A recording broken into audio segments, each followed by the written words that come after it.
Dungoo Sabaa Taate agartuu uummataa dukkana gabrummaa ifaaqee mul'ataa. Dungoo Sabaa Taate agartuu uummataa dukkana gabrummaa ifaaqee mul'ataa.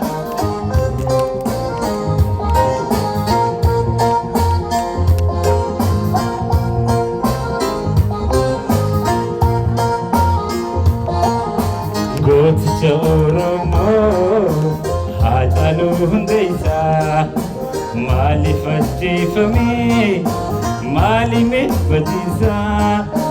Gooticha Oromoo Hacaaluu hundeessaa maaliif ajjeefamee maaliif badiisaa.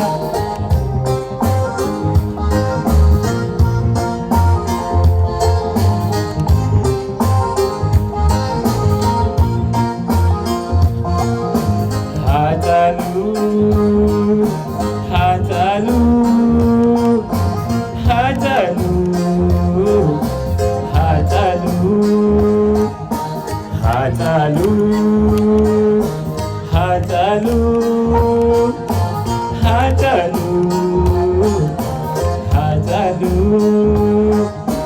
Kan baranaa kuni kan durii naddaa. Gocha suukaneessaa nutti uume gaddaa gumaan keenya nutti uume gaddaa garaan keenya fayyuu dibdibattee dadaa.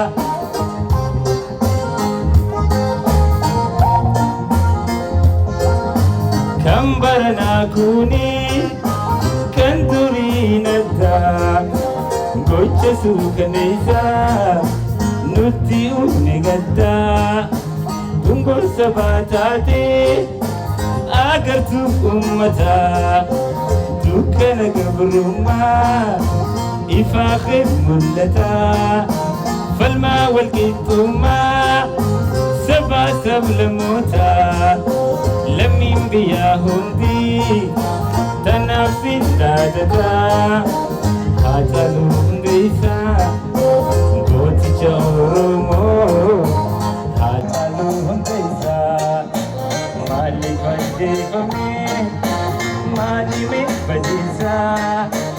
Hacaaluu hundeessaa yoo mul'isaa qofaa falmaa mirga namaa lammii biyyaa cuufaa.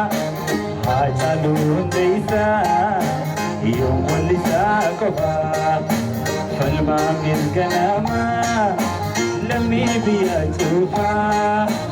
Yaa goota koo nagayaa goota koo yaa goota koo nagayaa goota koo yaa leenca koo nagayaa goota koo yaa goota koo. Yaa leenca koo nagayaa goota koo yaa goota koo nagayaa goota koo yaa leenca koo nagayaa goota koo yaa goota koo nagayaa goota koo.